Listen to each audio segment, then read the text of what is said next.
Shalom Bapak Ibu adik-adik sekalian, puji Tuhan kita masih diberi kesempatan beribadah hari ini. Di Bekasi sana hujan sejak kemarin ya, mungkin sebelumnya juga sudah hujan, tapi kemarin hujan gitu suruh ya. Nah saya pagi-pagi berpikir ya, saya pernah satu kali itu malam pagi gelap masih jam 4 atau berapa ditelepon. Pak Hari jangan datang yang pagi, banjir gitu, nggak bisa masuk gitu di Tangerang Surabaya. Jadi kadang-kadang saya kalau hujan terus terlalu panjang itu tanda tanya ya, apakah ada perjalanannya bisa. Tapi puji Tuhan tadi lancar sekali Surabaya, lancar sekali dan tidak ada genangan air ya. Jadi ya seandainya ada pun kita juga perlu berjuang untuk beribadah saudara ya. Barusan saya ke Baduy ya. Nah ternyata di situ ada hamba Tuhan saudara yang sudah 5 tahun di sana. Dan saudara saya lihat kehidupan hamba Tuhan itu ya penuh tantangan di sana ya. Karena lingkungannya seperti itu, tapi hamba Tuhan itu bersemangat sekali di dalam mengerjakan pelayanannya di sana ya. Sehingga bagi saya, wah ini sangat menginspirasi saudara ya. Wah pelayanan kita itu belum seperti seorang hamba Tuhan yang kami kunjungi itu ya. Jadi kita perlu terus-menerus bertumbuh dan semakin sepenuh hati ya beribadah melayani Dia. Itu sedikit kesaksian saudara kehidupan saya. Saudara, hari ini kita akan merenungkan satu bagian firman Tuhan dengan tema siapa orang Kristen itu, ya. Dan saya beri tambahan judul sedikit, itu adalah menemukan kembali identitas sejati kita, ya, di tengah dunia yang berubah, ya, di tengah dunia yang terus berubah. Jadi, saudara, pada masa sekarang ini kita ini punya label, ya, ada yang ibu rumah tangga.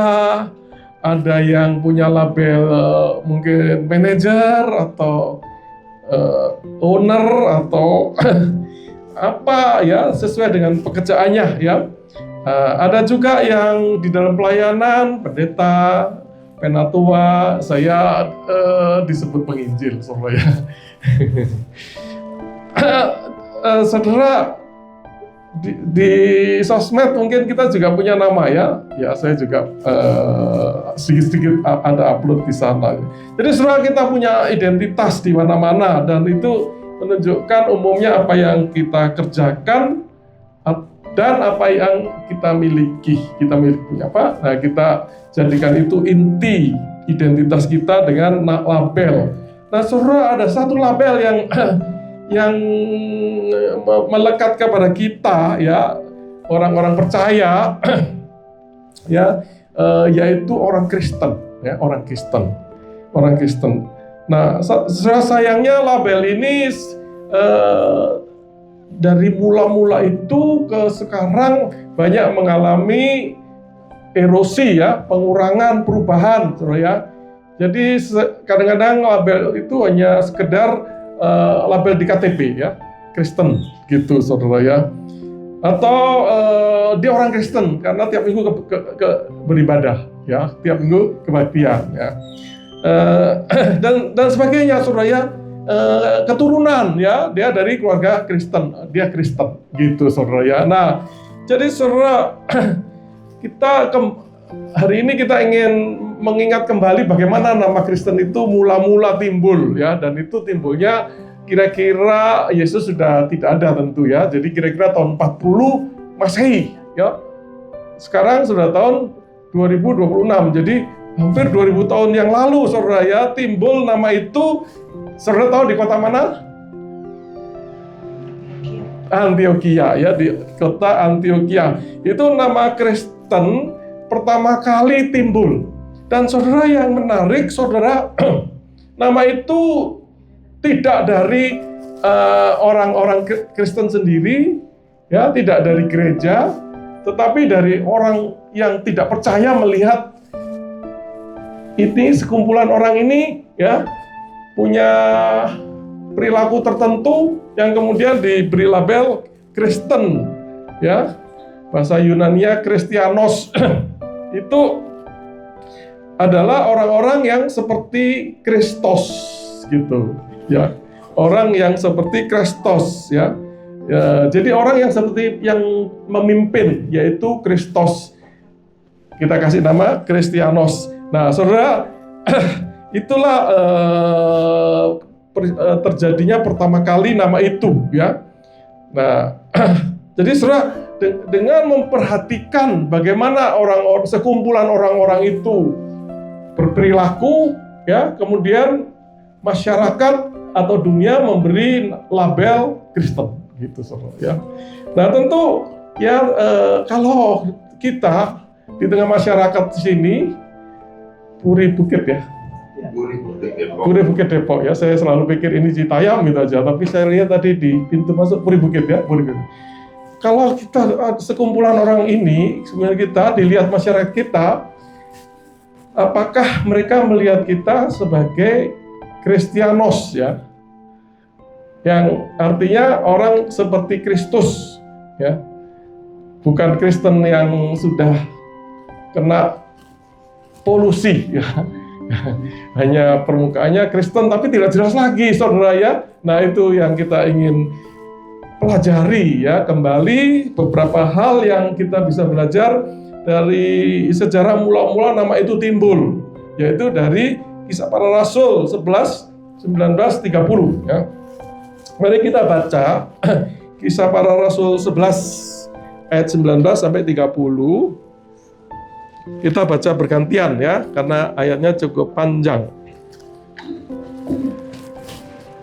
Kisah Para Rasul 11.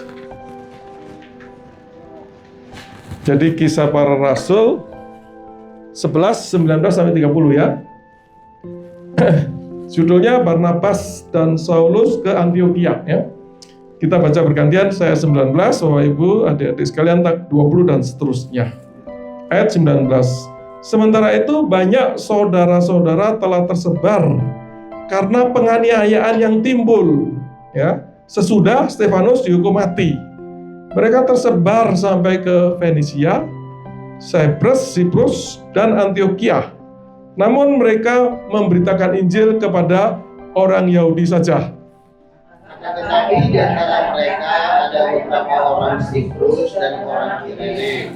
Juga tiba di Antiokhia dan berkata-kata juga kepada orang-orang Yunani dan memberitakan Injil bahwa Yesus adalah Tuhan. 21. Dan tangan Tuhan menyertai mereka dan sejumlah besar orang menjadi percaya dan berbalik kepada Tuhan. Maka sampailah kabar tentang mereka itu kepada jemaat di Yerusalem. Lalu jemaat itu mengutus Barnabas ke Antiokhia. Setelah Barnabas datang dan melihat kasih karunia Allah, bersukacitalah ia menasihati mereka supaya mereka semua tetap setia kepada Tuhan. Dengan kudus dan iman, sejumlah orang dibawa kepada Tuhan. Lalu pergilah Barnabas ke Tarsus untuk apa? Untuk mencari Saulus. Dan setelah bertemu dengan dia, ia membawanya ke Antiokhia. Mereka tinggal bersama-sama dengan jemaat itu satu tahun lamanya, sambil mengajar banyak orang di Antiokhia. Murid-murid itu pertama kalinya disebut Kristen ya. 27. Pada waktu itu datanglah beberapa nabi dari Yerusalem ke Antiokhia. seorang dari mereka yang bernama Agabus bangkit dan oleh kuasa roh dia mengatakan bahwa seluruh dunia tertimpa bahaya kelaparan yang besar. Hal itu terjadi juga pada zaman Claudius. Lalu murid-murid memutuskan untuk mengumpulkan suatu sumbangan sesuai dengan kemampuan mereka masing-masing dan mengirimkannya kepada saudara-saudara yang diam di Yudea. Hal itu dilakukan juga dan mereka mengirimkannya kepada penatua-penatua dengan perkataan Barnabas dan Saulus. Amin. Demikian firman Tuhan. Yang berbahagia kalau kita membaca, menyimpan dalam hati dan melakukan firman-Nya. Ya. Jadi demikian saudara sejarah dari nama itu ya, sejarah dari nama Kristen ya. Jadi Saudara, Kisah Para Rasul adalah catatan bagaimana Injil itu berkembang ya setelah Yesus naik ke surga ya. Setelah Yesus naik ke surga dari Yerusalem, Yudea, Samaria sampai nanti yang disebut ujung-ujung bumi ya. Ya, tentu sebagian daripada ujung bumi itu. Jadi pasal 11 itu menceritakan tentang apa yang terjadi setelah Stefanus itu martir ya, dihukum mati ya, dan mereka menyebar ya, dikatakan ke Fenisia, Siprus hingga Antioquia, pasti juga kemana-mana, tapi salah satu kota yang disorot adalah Antioquia. Surah Antioquia ini sekarang adanya di Turki ya, itu kira-kira pada zaman itu 600 sampai 700 km. Nah, kalau waktu itu jalan naik kuda, naik kuda, tidak ada pesawat, maka membutuhkan 3-4 minggu perjalanan ya. Lama sekali. Nah, jadi Saudara, kota itu adalah kota terbesar ketiga pada zaman itu sesudah kota Roma tentu ya, itu ibu kotanya ya. Dan Alexandria ya. Jadi ini adalah kota yang penting sekali ya, menghubungkan timur dan barat. Dan di situ adalah pusat dagang, bisnis, kemudian juga tren gaya hidup ya, kayak bayangkan kayak Jakarta saja ya. Kita kan ada yang dari mana, dari Sumatera, dari Manado, dari Ambon, ya. Semua orang daerah itu datangnya ke sini dan melihat ini sebagai tren. Apa yang timbul di sini akan meluas ke daerah-daerah lain ya. Itulah kira-kira Antioquia seperti itu, Saudara ya. Nah, Saudara, tapi di luar itu yang gemerlap seperti itu, maka di dalam kacamata iman kita, kota ini mengalami kemerosotan moral ya, Jadi banyak masyarakatnya utamanya menyembah berhala. Dan di dalam menyembah berhala itu mereka melakukan hal-hal yang amoral ya, yang mereka sebut sebagai pelacur bakti, beribadah dengan seksual itu ya, dengan melakukan seksual dengan para pelacur yang disebut pelacur bakti ini ya. Jadi Saudara, kota ini seperti itu, Saudara ya. Di tengah-tengah itu kemudian timbullah jemaat yang di Antioquia ini ya, jemaat yang berkembang di kota ini. Nah, Saudara, jadi di tengah kota seperti itu kemudian timbul jemaat yang dengan perilaku yang ternyata lain sama sekali, maka orang-orang luar itu mengejek mereka ya. Jadi Saudara, kalau masih baru ya, mereka anggap ini kan aneh gitu ya. Mereka belum ada perasaan positif terhadap kelompok ini. Jadi dia memanggil mereka itu Kristianos, ya, Kristen, ya, untuk mengejek bahwa mereka itu kelompok kecil yang ikut-ikutan pemimpinnya, gitu, Saudara. Mula-mula itu sejarahnya seperti itu, ya. Yang jelas, Saudara, perilakunya berbeda dengan masyarakat umum pada waktu itu, ya, sehingga mereka sebut sebagai Kristianos ya. Jadi kata-kata belakangnya itu Ianos itu menunjukkan semacam pengagum atau pengikutnya ya. Kalau yang mengagumi Herodes disebut Herodianos gitu, Saudara ya. Ini Kristos Kristianos ya, itu ya, yang kemudian diterjemahkan ke dalam bahasa Inggris menjadi Kristen. Jadi Saudara, itu adalah satu yang luar biasa dan ironis ya, bahwa nama itu diberikan oleh orang bukan Kristen ya, yang melihat perilaku orang-orang Kristen di Antioquia sedemikian rupa, sebegitu mirip dengan yang mereka percaya itu, akhirnya orang-orang luar memberi mereka nama Kristen ya, pengikut Kristus, seperti Kristus, seperti itu, Saudara ya. Nah, jadi itu latar belakang sedikit dari bacaan kita, Saudara ya. Jadi mari kita mengamati apa yang kita baca tadi ya, di dalam 4 poin. Pertama adalah siapa orang Kristen sejatinya ya. Maka orang Kristen kita bisa baca nanti di bacaan kita tadi bahwa dia adalah pribadi yang berbalik dari dirinya kepada Kristus ya. Itu satu statusnya ya. Yang kedua, saudara, nanti kita bisa melihat bahwa mereka itu mengalami transformasi oleh kasih karunia sehingga karakternya berubah ya. Karena itu kita sebut satu poin tentang orang Kristen adalah karakternya ya. Kemudian poin ketiga, kita bisa melihat di dalam bacaan tadi bahwa mereka itu bersama-sama terus belajar ya. Belajar firman Tuhan ya. Jadi itu proses menjadi orang percaya ya. Dan poin terakhir itu semacam ilustrasi saudara apa yang terjadi di dalam kelompok itu ya. Jadi mereka menjadi pribadi yang responsif terhadap kebutuhan orang lain ya, kebutuhan orang lain yang bahkan sangat jauh ya dan ke depan. Jadi aksi orang-orang itu ya. Nah, itulah saudara 4 poin kita ya.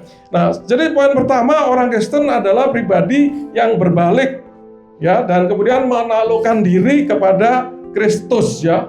Jadi itulah jati diri intinya ya. Itu kita bisa lihat di dalam ayat 19 sampai 21 ya. Khususnya ayat 21 ya. Jadi menjadi orang Kristen itu dimulai dari kita memutuskan menjadi percaya dan berbalik kepada Tuhan. Ya, tadinya kemana? Tadinya jalan sendiri, ya, maunya sendiri, ya, apa saja diputuskan sendiri, ya, mau kerja apa, mau menikah dengan siapa, mau melakukan apa, mau mengumpulkan apa, mau beli apa, diputuskan sendiri. Tapi kemudian orang percaya itu berbalik, ya, semuanya itu kemudian ditujukan kepada Tuhan 180 derajat, ya. Jadi kalau dulu menyembahnya siapa, sekarang menyembahnya Tuhan, gitu semua. Ya. Kalau dulu melakukan semua hal sendiri, maka sekarang semua diselaraskan dengan kehendak Tuhan. Ya. Sehingga kalau dulu kita itu menikah siapa saja, sekarang Tuhan mau saya menikah dengan siapa, ya, dengan orang yang sepadan, gitu ya. Bekerja, ya dulu bekerja apa saja, yang penting uangnya ada. Sekarang pilih-pilih dulu pekerjaan apa yang memuliakan nama Tuhan. Jangan bekerja mendistribusikan narkoba, uangnya banyak tapi tidak memuliakan Tuhan. Ya, jangan dagang rokok karena rokok itu membunuh. Ya, orang percaya pengikut Tuhan harus menjadi orang yang memberkati, gitu saudara ya. Dan sebagainya. Ya, cara berdagang, cara bekerja itu kita kemudian taklukkan kepada Tuhan. Tuhan menjadi dasar kehidupan kita, ya. Jadi saudara, dengan berbalik total seperti itu 180 derajat saudara ya. Bukan 45 derajat. Saudara kalau mengerti matematika, kalau ini sana kemudian ke sana itu 90 derajat saudara ya. Nah, kita itu dari sana terus ke sana, ya, atau dari sana ke sana itu 180 ya. Jadi kita menghadap sana kemudian berbalik ke sana saudara ya. Itu saudara, ketika kita berbalik dengan seperti itu, maka mereka punya keberanian ya. Bahkan di tengah penganiayaan yang sampai membuat Stefanus mati itu ya. Mereka itu tersebar ya, tentu tidak mau konyol juga ya. Mereka tersebar, tapi ketika tersebar itu kemudian mereka memberitakan Injil, saudara, menceritakan Tuhan itu, ya. Dan saudara, ini orang-orang awam, ya, ini bukan rasul-rasul, ya. Ini mereka yang teraniaya itu luas, masyarakat luas, ya, orang percaya yang di mana-mana tetap memberitakan Injil, Injil, ya. Jadi bahwa Yesus adalah Tuhan, bahwa Yesus adalah Tuhan, ya, dan Tuhan itu saudara, ketika seseorang berani pada zaman itu mengatakan Tuhan, ya, itu memiliki resiko besar, ya, karena yang boleh disebut Tuhan atau bahasa Yunani-nya Kyrios itu hanya Kaisar Romawi, ya. Jadi dengan mengatakan Yesus Tuhan, maka mereka mengaku, ya, bahwa hidup mereka hanya bergantung kepada Kristus, bukan kepada Kaisar Romawi. Dan itu resikonya besar, baik secara politik maupun secara sosial, ya. Karena itu mereka akan sangat menjadi target untuk persekusi, ya, oleh masyarakat yang masih bersandar kepada Romawi, saudara. Itu saudara jati diri kita, ya. Orang yang berbalik dari diri sendiri, ya, yang kemudian biasanya ego, biasanya dunia. Zaman itu kalau menyembah pilih-pilih berhala yang cocok, kepada segala sesuatu dipusatkan kepada Tuhan, kepada Kristus. Itulah saudara, ya, dan dengan demikian saudara mereka menyerahkan kendali hidup itu kepada Tuhan. Itu jati diri kita sebagai orang percaya. Jadi saudara, ya, ketika kita menghadapi berbagai hal, ya, menghadapi tantangan kehidupan, menghadapi pilihan, ya, konflik, maka kita tidak bisa, orang Kristen seperti mereka tidak akan memilih jalannya sendiri, ya, tapi pilih jalannya Tuhan, ya. Jalannya Tuhan, jalan yang mengasihi, jalan yang mengampuni, ya, jalan yang murah hati dan sebagainya, saudara, ya. Itu jati diri kita. Poin pertama, saudara. Ya, poin kedua, orang Kristen adalah produk perubahan, ya, oleh kasih karunia. Ini berbicara tentang karakter, saudara, ya. Dikatakan Barnabas, ya, yang datang dia melihat kasih karunia, ya.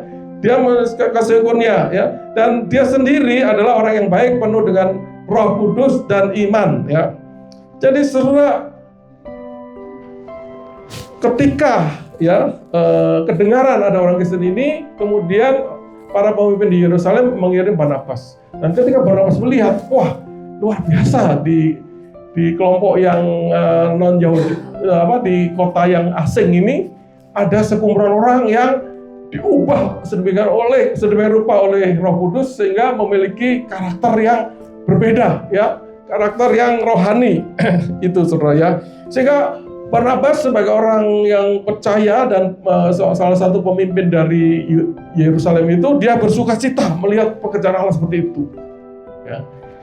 Jadi ketika ada hal-hal yang baik, ya, yang nampak itu kemudian membuat seorang seperti Barnabas ini bersukacita, saudara, ya. Nah, saudara, kenapa? Karena dia melihat, ya, tentu dia bisa lihat, ya, saya sendiri setelah percaya menjadi seperti saya, dan sekarang terjadi di masyarakat jemaat Antioquia. Ya, dikatakan dia sendiri adalah orang yang baik, ya. Jadi saudara, dia itu adalah orang baik, dan orang baik di sini artinya adalah orang yang secara fungsi itu baik, ya. Jadi dia itu berfungsi baik, ya. Orang Kristen yang dia lihat itu berfungsi baik, bukan sekedar kelihatan luarnya baik, ya. Itu ada kata-kata yang berbeda, ya. Kalau luarnya baik itu kalos, kalau ini agatos. Agatos itu dari dasarnya itu sudah baik, berfungsi baik, ya.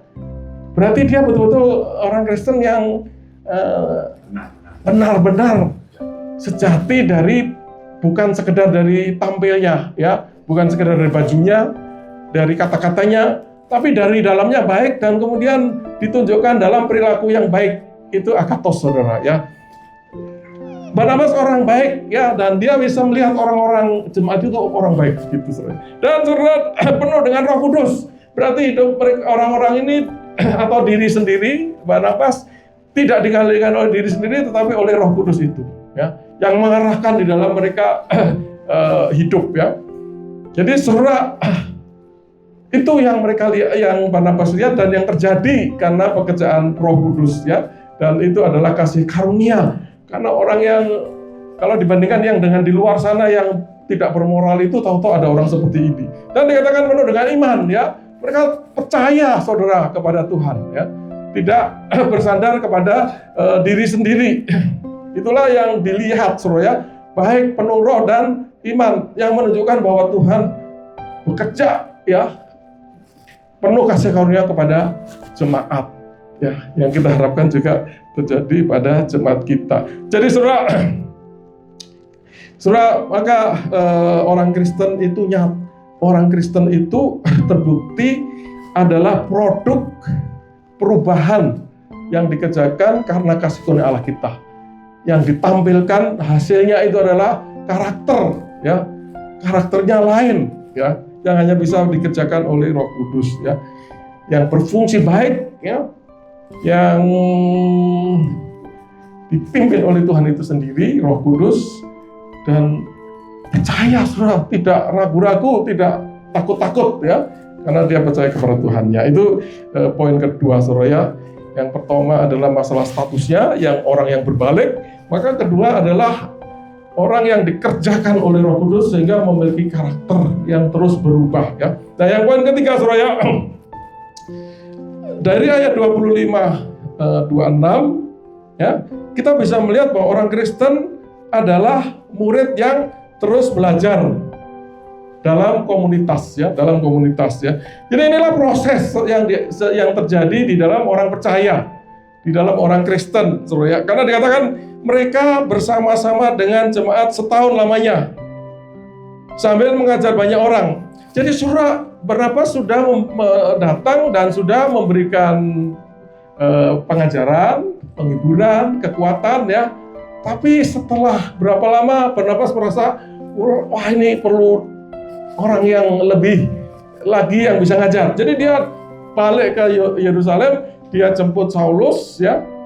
Dibawa Saulus itu ke jemaat dan di situ mengadakan kelas intensif selama 1 tahun, ya.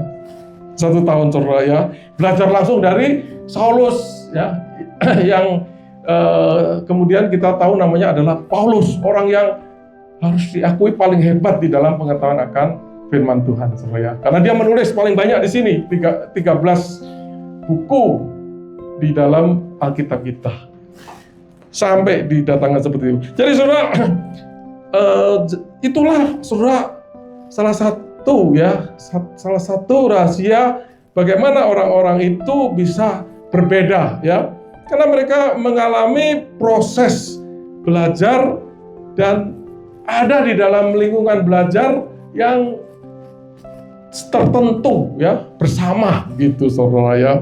Jadi saudara, mereka itu bersama-sama dengan jemaat, ya. Jadi ada di dalam satu kesatuan, ya, untuk belajar bersama, gitu, saudara. Jadi saudara, menjadi orang Kristen ini tidak bisa sendirian, ya. Kita bisa belajar sendiri di rumah, tapi tetap diperlukan kita hadir bersama-sama dengan sesama orang percaya untuk kita bisa belajar sepenuhnya, ya, di mana kita mempraktekkan, ya, apa yang kita belajar itu. Ya, kita tidak mungkin bisa mengasihi sendiri di rumah, ya. Saya mengasihi Pak Sehat, tapi saya nggak pernah datang, ya. Saya mengampuni siapa yang bersalah kepada saya, tapi saya nggak pernah kumpul orang, nggak ada orang yang nyalai saya, saudara. Tapi kalau saya kumpul, ya, dengan seseorang jemaat, terus jemaat ini menyakiti saya, terus saya mengampuni, wah, itu berarti saya sudah mempraktekkan mengampuni. Maka kadang-kadang, saudara, ya, kadang-kadang saya berpikir kita yang di keluarga itu punya pasangan. Nah, pasangan itu sudah pasti banyak konflik, perbedaan, ya. Dan dalam situasi itu seringkali kita saling menyakiti, ya. Nah, disitulah, saudara, kita mempraktekkan bahwa kita saling mengampuni, saudara, ya. Jadi saudara, kalau ini kan kebanyakan ibu-ibu, ya, bapaknya cuma dikit nih. Ya, ibu-ibu ini kemudian disakiti oleh suami, saya ingat, ya, saudara sedang dalam proses belajar, ya. Belajar untuk mengampuni, belajar untuk mengasihi, belajar untuk menghormati suami, ya. Kalau suami tahu kan tugasnya mengasihi istri dan menghormati istri juga dan sebagainya, saudara. Jadi saudara, proyek atau proses pendidikan kita ini sendiri ada, tentu bersama, ya, itu membuat kita lebih cepat maju, saudara, ya, lebih cepat maju. Itu, ya. Jadi saudara, di samping kebersamaan itu, maka itu tadi, saudara, ya, kita itu belajar terus-menerus, ya, terus-menerus, dan kemudian mempraktekkan di dalam kehidupan ini, ya, sehingga kita tidak sekedar tambah tahu, tapi juga berubah di dalam perilaku kita, ya. Jadi yang tadinya bagaimana, ya, yang kalau kerja nggak disiplin, ya, saudara setelah belajar firman Tuhan, saya mau berubah, saya mau kerjanya disiplin. Yang tadinya mungkin di kantor sembarangan, ya, menggunakan waktu kantor untuk macam-macam, sekarang saya mau fokus untuk melakukan tugas saya. Ya. Yang tadinya pelit, saya mau latih diri saya supaya lebih murah hati dan sebagainya, saudara ya. Maka saudara mengalami perubahan sehingga orang lain lihat, ini orang Kristen gitu, saudara ya. Jangan sampai orang lain lihat orang Kristen kok begini ya, gitu, saudara ya. Wah, batu sandungan istilah Bapak ya, betul, saudara ya. Namanya itu berat, saudara ya. Kristus itu namanya itu kita sandang, tetapi perilaku kita jauh dari itu, maka mengecewakan sekali, saudara ya. Seperti di dunia netizen ini yang namanya sianipar itu lagi malu, saudara ya. Terlalu garang ya, terlalu dan ternyata bobrok semua. Aduh, saudara ya, saya punya kenalan sianipar, merasa malu, saudara ya, dengan apa yang heboh-heboh di itu ya. Dan kan kadang-kadang dibilang ya, beliau tidak puasa, berarti tahu dia Kristen, saudara ya. Tapi kok seperti itu perilakunya? Itu, saudara, kita jangan seperti itu ya. Kita belajar firman Tuhan, kita lakukan ya. Nah, itu, saudara ya. Jadi, saudara, sehingga kemudian kita akan menjadi murid ya. Jadi, saudara, murid itu adalah orang yang bukan sekedar belajar di kelas ya.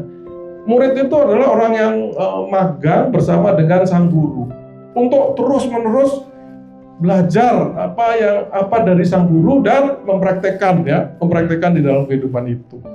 Dan itu terjadi di dalam komunitas bersama-sama, saudara ya. Itu ya. Jadi, saudara, itulah poin ketiga ya, bahwa kita itu sedang di dalam proses ya. Tidak ada yang sempurna karena kita manusia berdosa. Karena itu memang kita itu terus-menerus digerakkan oleh Roh Kudus untuk mau belajar. Dan itu belajar bersama ya. Dan itu kita praktekkan di dalam kehidupan, di dalam perilaku, di dalam perkataan, sehingga orang lain melihat, oh, ini orang Kristen. Gitu, saudara ya. Kristen ya, benar. Itu poin ketiga. Poin keempat, saudara ya. Dari bacaan terakhir 27 sampai 30 di mana ada nubuat tentang bahaya kelaparan, dan nantinya dikatakan bahwa itu terjadi pada masa Kaisar Claudius ya. Itu tentu terjadinya nanti, saudara ya, tapi karena ini ditulis oleh siapa? Oleh Lukas ya. Itu sudah selesai semua kejadiannya. Lukas mengatakan itu nantinya terjadi di zaman Claudius sebagai kaisar ya. Nah, jadi saudara, orang Kristen adalah pribadi yang responsif terhadap kebutuhan sesama ya. Responsif terhadap kebutuhan sesama. Jadi, saudara, identitas kita sebagai orang percaya tidak selesai di dalam pengetahuan, di dalam perilaku ya, tetapi di dalam kepekaan kita terhadap kepedulian kita terhadap sesama, saudara ya, kepedulian terhadap sesama ya. Bahkan, saudara, sedemikian peka, saudara ya, sehingga peristiwa itu belum terjadi ya, kelaparan besar itu masih ke depan karena masih nubuat. Mereka sudah memutuskan untuk mengumpulkan ya bantuan mereka dari yang dikatakan mengumpulkan sesuai dengan kemampuan mereka ya. Kita tidak mengada-ngada ya, tidak utang-utang. Kadang-kadang orang utang untuk menolong supaya Tuhan memberkati. Berdagang dengan Tuhan ya. Tidak punya, saya tinggal punya ini, saya kasih semua, habis itu nggak punya apa-apa, tapi Tuhan harus kasih saya 10 kali lipat gitu, saudara ya. Tidak begitu, saudara ya, wajar saja ya, kita punya 10, kita kasih 3 ya, kita gunakan untuk kebutuhan sendiri 7 misalnya ya. Jadi, saudara, wajar-wajar saja, tetapi itu sesuatu yang serius, saudara ya, karena memberi untuk kebutuhan ke depan dan nantinya dikirim ke Yudea ya. Yudea. Kita tahu tadi Yudea itu 600 sampai 700 km ya. 3-4 minggu perjalanan, dan mereka titip kepada Barnabas dan Saulus. Ya, jadi orang yang dititipi itu juga bukan orang sembarangan, saudara ya. Jadi ini menunjukkan betapa mereka itu sungguh diubah, ya, bukan saja pikirannya, bukan saja perilakunya, tetapi juga bagaimana menggunakan apa yang mereka miliki, ya, atau dompetnya. Ya, dompetnya ini diubah, ya. Kalau sekarang mungkin sudah nggak dompet lagi, soalnya sekarang QRIS-nya. Jadi QRIS-nya itu kemana ini, ya? QRIS-nya ini kebanyakan dikirim kemana itu, ya? Itu diubah oleh apa yang mereka pelajari, ya, apa yang mereka dibentuk, ya. Jadi sesuai itulah identitas lain lagi, bahwa orang percaya adalah orang yang peduli, ya, yang proaktif terhadap kebutuhan-kebutuhan sesamanya, ya. Itu saudara, itu 4 poinnya. Nah, jadi itulah saudara renungan kita hari ini, saudara, ya. Jadi siapa orang Kristen, ya?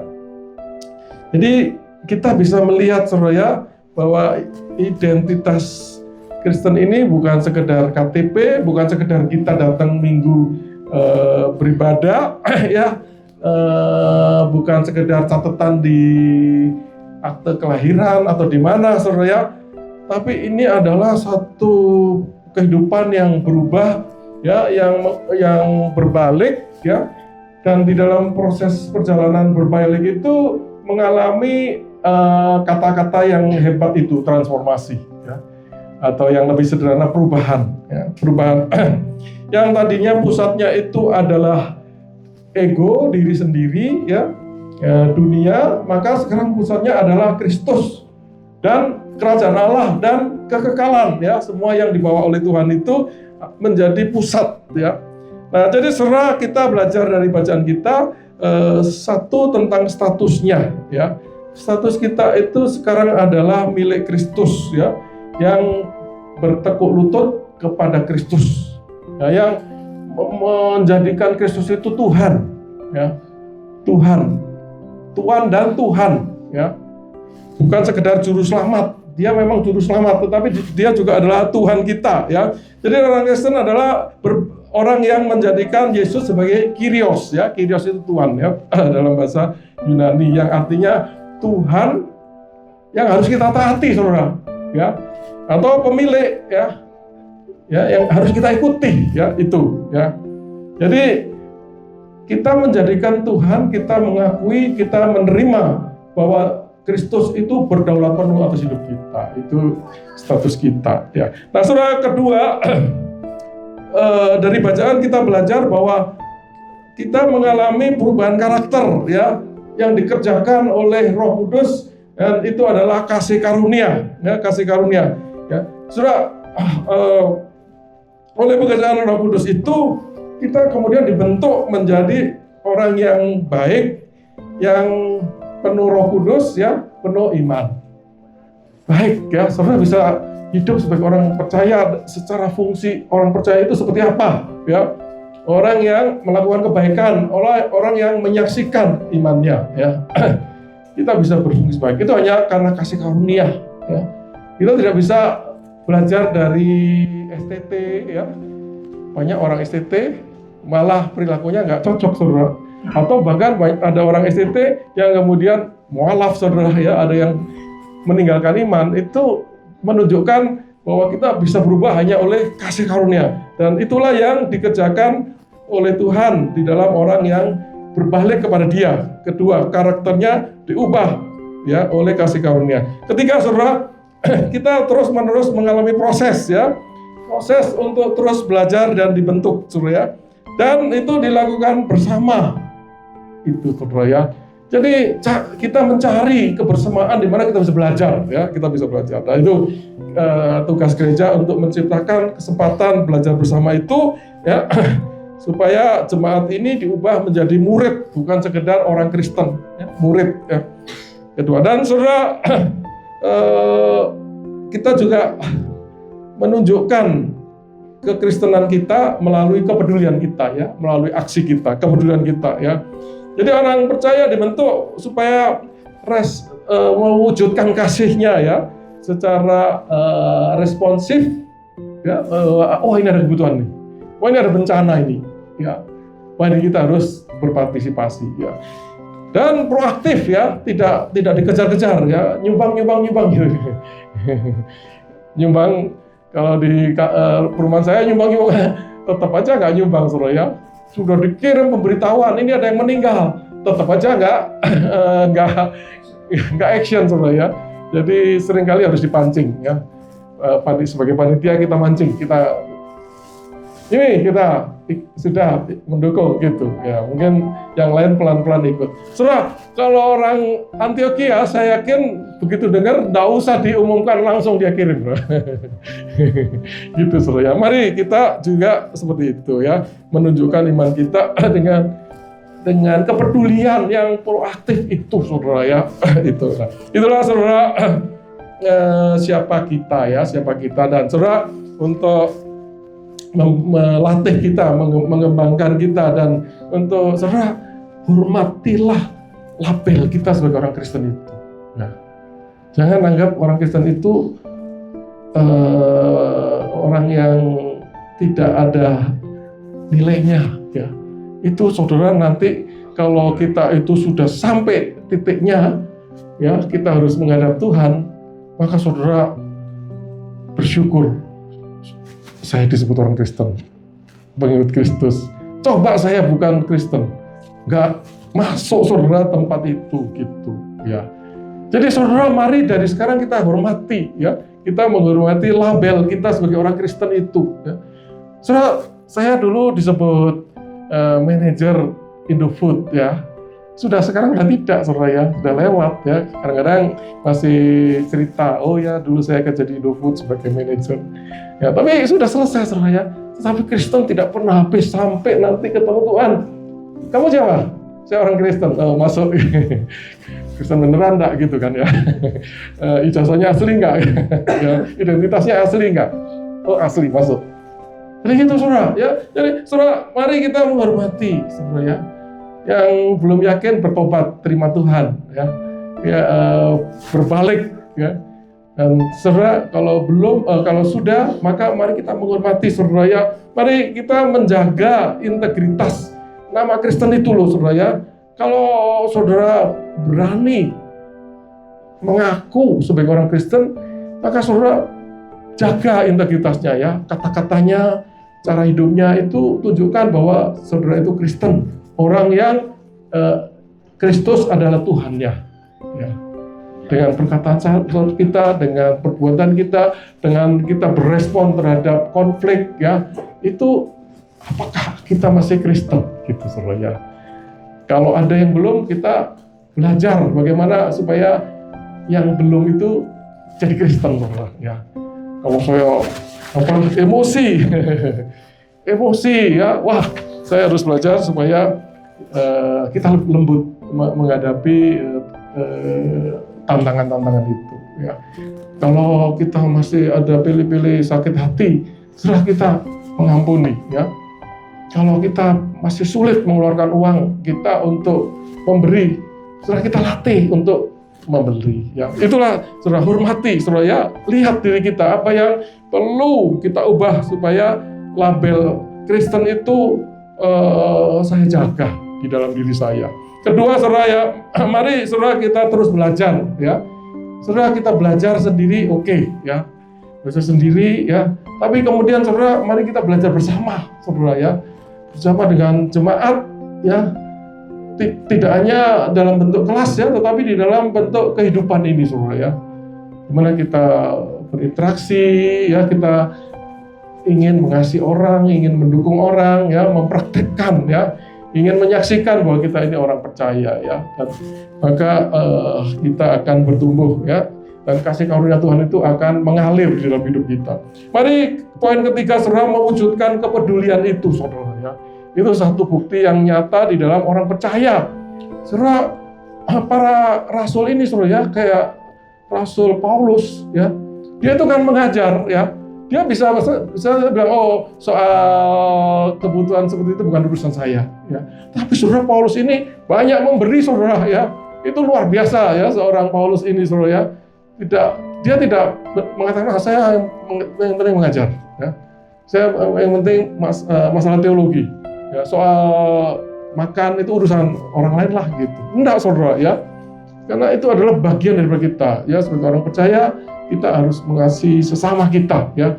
Kita harus peduli, kita harus melakukan kebaikan untuk sesama kita, tidak hanya dengan mulut kita, saudara, ya, tapi dengan perbuatan kita. Mari mewujudkan kepedulian itu, ya. Jadi kalau di jemaat, ya, atau di tetangga, ya, itu ada orang-orang yang membutuhkan, mari kita peka, saudara, ya. Di depan rumah saya itu ada ibu-ibu yang kerjanya susah sekali, ya, nggak ada pinter, ya, terus lama-lama terakhir dagang durian, saudara. Ya, jadi saya berkali-kali datang dan berkali-kali beli, saudara, supaya dia semangat gitu, saudara, ya, karena barusan bakso, ya, saya sudah makan baksonya dia berkali-kali, tahu-tahu tutup gitu, ya. Sebelumnya lagi mie gitu, ya, kali ini durian, ya, kita kasih semangat, saudara, ya. Jadi hal kecil yang kita bisa lakukan, oh, durian saya laku, ada pelarisnya, dia semangat jualan lagi, saudara. Kemudian datengin lagi, saudara.